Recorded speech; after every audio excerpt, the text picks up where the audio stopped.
સુરતમાં ખાડીપુરની ગંભીર સમસ્યાને લઈને વોર્ડ નંબર 18ના કોર્પોરેટરો રજૂઆતો સાથે પાલિકા કમિશનર પહોંચ્યા હતા।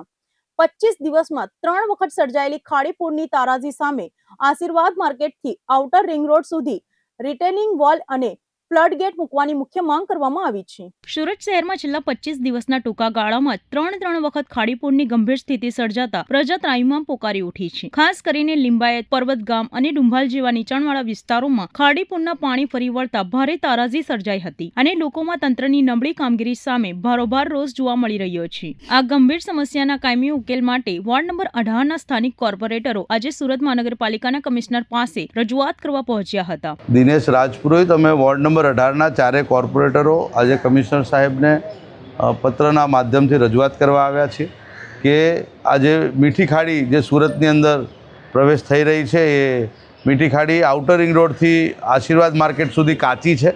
એ કાચી ખાડી બેઉ તરફ કન્ફર્મિંગ વોલ બની જાય અને એ જો પાકી બાંધી દઈએ તો ત્યાં આપણે ફ્લડ ગેટ મૂકી શકીએ, તો ઓવરફ્લો થાય ત્યારે આપણે ફ્લડ ગેટ બંધ કરી શકીએ અને એ સિવાય ત્યાં નવા પમ્પિંગ સ્ટેશનો પણ બનાવીએ તેથી જે ઓવરફ્લો થયેલું પાણી આપણે ફરી એ ખાડીમાં નાખીએ તો ત્યાંની જે સમસ્યા છે તે 80% જેવી 90% જેવી આપણે દૂર કરી શકીએ। વિશેષમાં જે ખાડી ડાયવર્ટ કરવાની વાત છે, ઉપરવાસનું પાણી સુરત શહેરમાં પ્રવેશે જ નહીં એની માટે જે કમિટી બની છે અને કમિશનર સાહેબને અમે રજૂઆત કરી એનો ડીપીઆર જલ્દી બનાવી અને એની જાહેરાત કરે તાકી લોકોની અંદર જે કુતૂહલતા છે એનો અંત આવે। અને બીજું કે જે કન્ફર્મિંગ વોલ બને તો 9 મીટરનો કાયદો જે છે વોટર બોડીથી 9 મીટર સુધી તમે કોઈ બાંધકામ ન કરી શકો એ પણ આપણે સારી રીતે મેન્ટેન કરી શકીએ।